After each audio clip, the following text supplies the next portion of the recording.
Global conservation nonprofit, the International Fund for Animal Welfare, also known as IFAW, is celebrating 50 years of protecting animals, people, and the place we call home. Joining us with the scoop on the state of the planet and what we can do to help make a positive impact, CEO of the International Fund for Animal Welfare, Azzedine Downs. Welcome to the show, Azzedine. How are you today?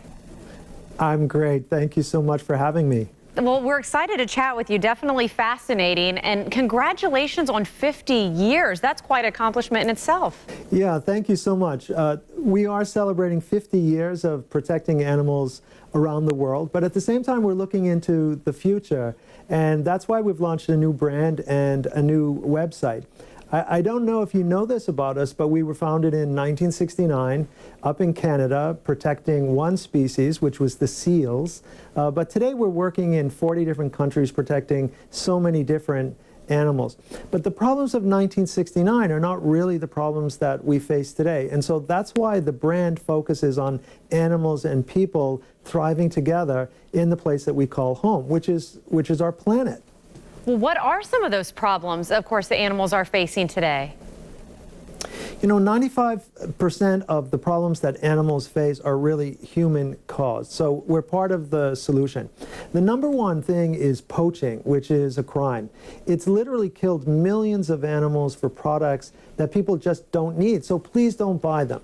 The second thing is habitat loss. And that's why we focus on the home.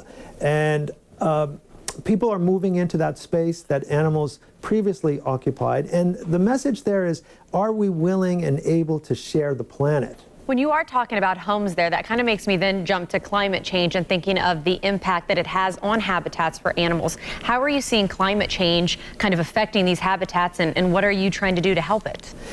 Climate change is going to affect different animals in different ways. And what we're looking at is migration. And when I say that, I mean that the animals are moving into spaces oftentimes where people also live. And that's why the brand is focused on animals and people.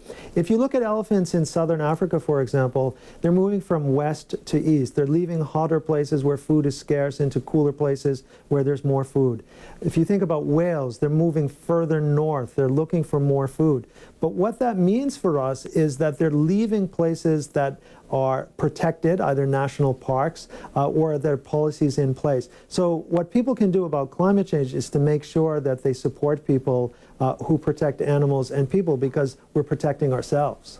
Anything else we can do? I mean, I'm just watching the footage that we're showing during this interview, and I mean, everybody just, I mean, you feel it in your heart. You want to help these magnificent animals of all sizes, like the footage we've just been able to see. What can we do?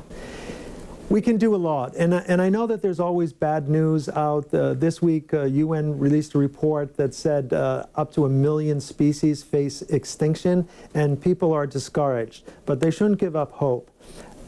I'm really blessed in my life that Jane Goodall is a close friend of mine, and her message is really about hope. Don't give up. There are things that we can do. If we change our behavior, animals and habitats will bounce back. So, one, think about consumption. What is it that you're buying? Are you buying wildlife products? Are you buying a lot of plastic? How are you getting rid of it? Secondly, vote for people who support policies that protect animals, the planet, the environment, and people, because we're saving ourselves. And lastly, please get involved. Get involved in the conservation conversation. Go to our website. It's IFAW.org. I know you're going to love it. We're so excited about it. It's filled with great stories and specific things that you can do to help. I love that you made it so attainable right there with 3 ways to get involved. Those are attainable for all of us. Thank you so much. And I think the biggest takeaway, thank you. Don't give up hope. I think we got to leave on that one. Absolutely. Don't give up hope. You can change the world for us. I like that. I like that. Well, Azzedine, again, we really appreciate you sharing this very important message with us today. Take care, okay? Thanks for having me. You too.